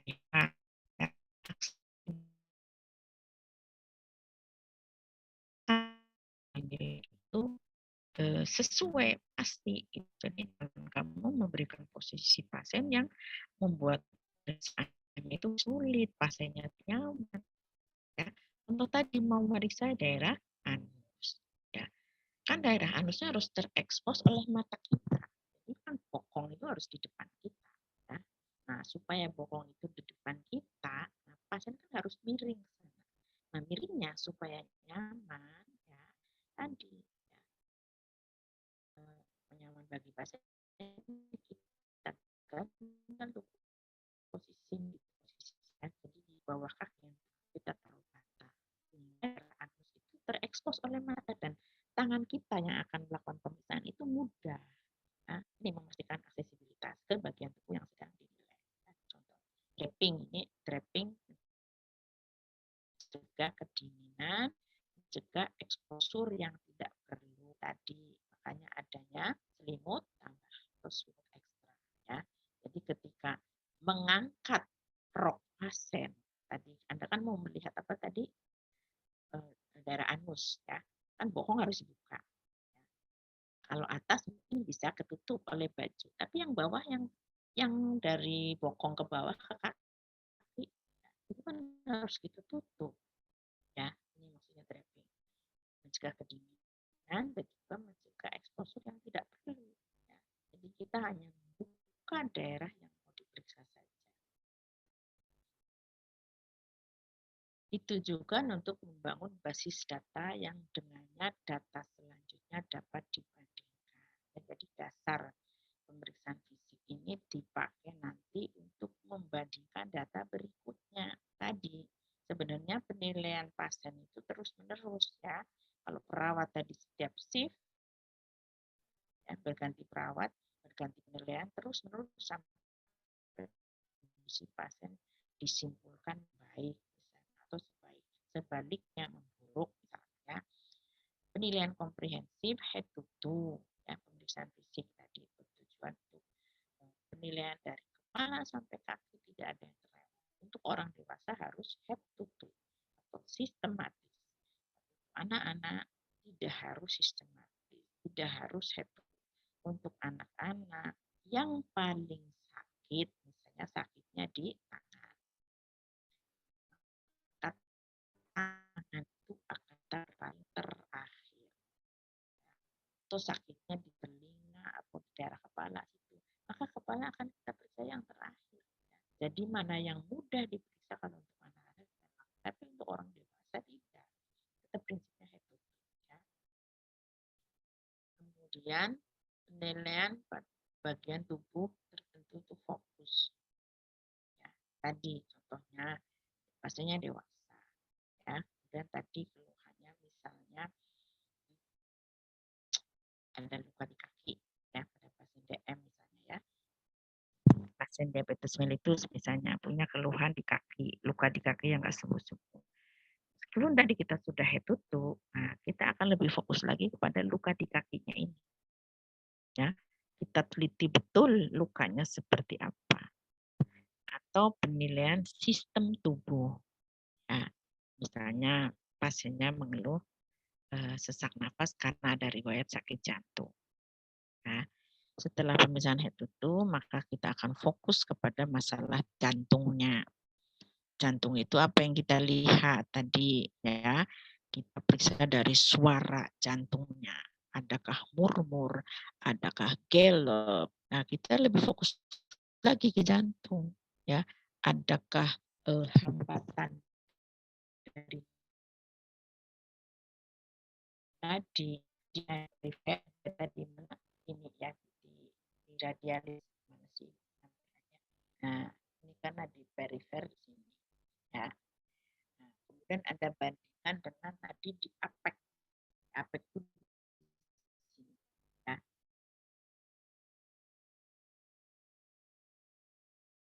Di paling bawah. Nah, di dada.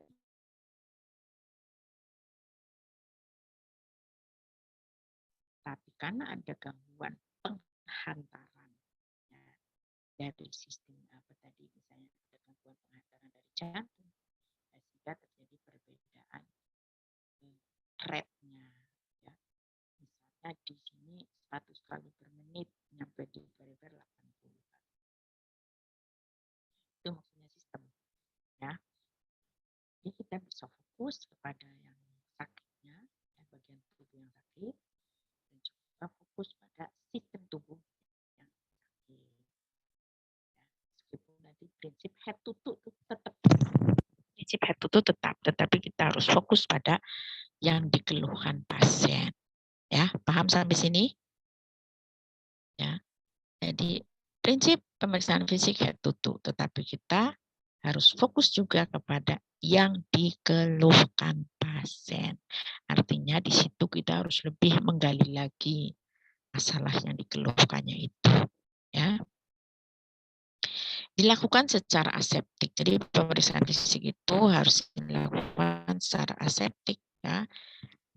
Prinsip mencuci tangan, menggunakan kapas alkohol, kalau sistematis tadi ya, itu kan sistematis, efisien tadi. Prinsip efisien contohnya saat melakukan TTV. Efisien di sini juga kalau Anda lihat di tempat general check up ya, perawat di sana atau petugas di sana akan mengatur ya. Kalau pemeriksaan ini butuh sekian menit, pemeriksaan ini butuh sekian menit, orang yang diperiksa sekian. Nah, dia akan atur si A di sini, si B di sini, si C di sini, si D di sini gitu loh. Ya, karena pemeriksaan itu harus efisien. Membutuhkan sedikit perubahan posisi untuk klien tadi ya. Kliennya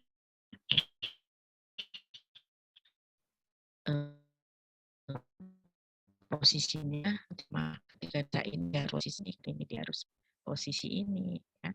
Ada perubahan posisi klien yang dibutuhkan. Pengamatan awal ya di depan, penampilan fisik, suasana hati, pola bicara dan intonasi suara, tanda dan gejala distres, tanda-tanda vital, tinggi badan, berat badan, pertimbangan khusus. Nah ini tadi kan sudah survei sekarang pertimbangan khususnya. Nah kita kait dengan tadi tingkat perkembangan. Oh pasiennya lansia. Ingat ya, itu sekarang kuliah di business dengan ciri khusus Anda lihat. Jadi Anda harus paham betul tentang keperawatan lansia nantinya. Ya, Anda akan dibekali tentang bagaimana merawat lansia yang benar. Ya, jadi kalau kita pasiennya lansia, nah, kita harus punya beberapa pertimbangan khusus ketika melakukan pemeriksaan fisik. Karena apa? Karena kita tahu pada lansia sudah beberapa degeneratif sel, ya. Jadi ada penurunan fungsi-fungsi yang harus kita pahami dan tentunya harus sabar. Harus sabar menghadapi lansia. Ya. Disable client, ya, pasien yang cacat, ini juga sama. Harus jadi pertimbangan kita. Abuse client, ya, pasien-pasien yang menjadi korban, ya, abuse di sini menjadi korban penyalahgunaan apa saja, ya. Bisa KDRT, bisa abuse seksual, bisa narkoba dan sebagainya, ya. Nah, ini sudah kita bahas tadi berat badan, tinggi badan. Kita kalau di Indonesia berat badan pakai kilogram, ya. Jadi jangan Anda menuliskan selain kilogram. Kalau untuk anak-anak, untuk neonatus kita menggunakan apa? Anak-anak bayi. Kalau bayi baru lahir biasanya satuannya apa? Deva. Halo Deva. Bayi baru lahir biasanya apa satuannya apa?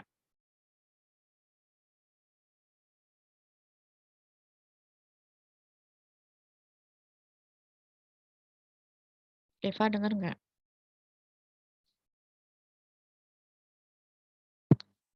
Siapa bisa jawab? Bayi baru lahir? Gram. Ya. Halo. Nah, usia 0 sampai 28 hari disebutnya apa?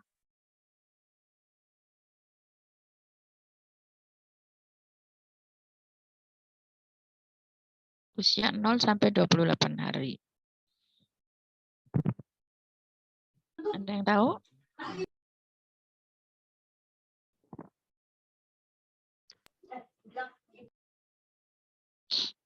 Ada yang tahu nggak? Usia 0 sampai 28 hari. Neonatus ya, Bu. Neonatus, ya. Makanya untuk neonatus kita menggunakan berat badan itu dalam gram, ya. Oke. Ini sudah kita bahas jenis timbangan, catatan akurat, dokumentasi, ya tadi. Ibu maaf izin masuk. Ya. Waktunya sudah lebih dari jam 14.40, Ibu. Oh iya ya. Oke. Oke, kalau begitu Ibu juga harus rapat, lupa. Kita lanjutkan di pertemuan berikutnya. Pertemuan berikutnya itu kan hari Senin. Senin itu saya harap kelompok TTV itu sudah bisa presentasi. Ya. Kelompok TTV siapa? Kelompok 1 siapa? Faisa.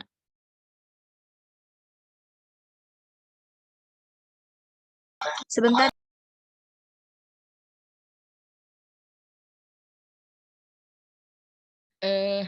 Kalau nggak salah kan satu grupnya 10 orang, ya. 10 orang. Kemudian TTV itu kan tadi ada 4 bagian. Ya, ada 4 bagian. Jadi jangan satu orang yang menyajikan, ya. Paling tidak semuanya berkontribusi menyajikan TTV tadi, ya. Misalnya saat menyajikan suhu, ya. Bukan hanya tadi cara mengukur suhu, tapi saya mau Anda menjelaskan juga terkait dengan bagaimana termoregulasinya, ya, pengaturan suhu. Terus nadi juga tadi, kenapa nadi itu ada irreguler, ada reguler, ya, dan seterusnya. Ya, jadi dibagi petugas, ya, petugas dari sekarang supaya nanti dari Senin, ya, masing-masing bisa menyajikan bagiannya. Oke, ini aja Faisa, nanti Faisa kasih tahu saja kelompoknya ya. Faisa udah pernah kirim ke Ibu kan ya kelompoknya ya? Ibu. Sudah, Ibu. Iya, cuman Ibu belum masukkan ke RPS ya. Oke, sudah di SS belum? Belum, Ibu. Ya, silakan. Izin mengakses ya, Ibu. Ayo. Hilda bisa muncul dulu. Jangan jenongnya dong yang muncul tuh siapa tuh bintang. Mukanya diliatin. Slide pertama ya.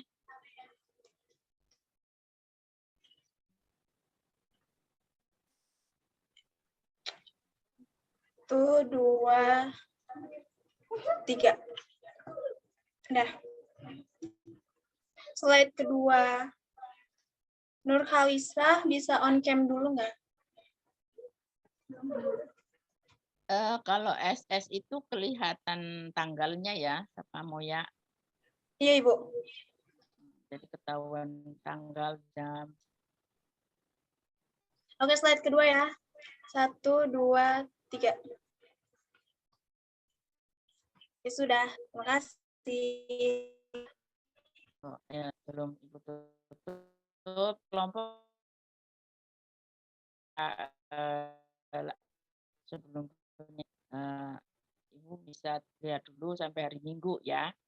Kan ini hari apa? Jumat, Sabtu, Minggu 4 hari ya. Dan langsung dibagi jadi 2 orang, 3 orang membahas tadi satu topik dari 4 topik yang ada di TTV. Ya. Sehingga cepat. Dan hari Senin sudah bisa makalah dan PPT. Ya, karena makalah itu harus dikumpulkan. Karena untuk akreditasi juga harus ada bukti makalah. Aja apa namanya soft copy bukan copy ya. Soft copy-nya sama PPT-nya ya. Oke, Ibu Airi, wassalamualaikum warahmatullahi wabarakatuh. Waalaikumsalam warahmatullahi wabarakatuh. Terima kasih, Bu.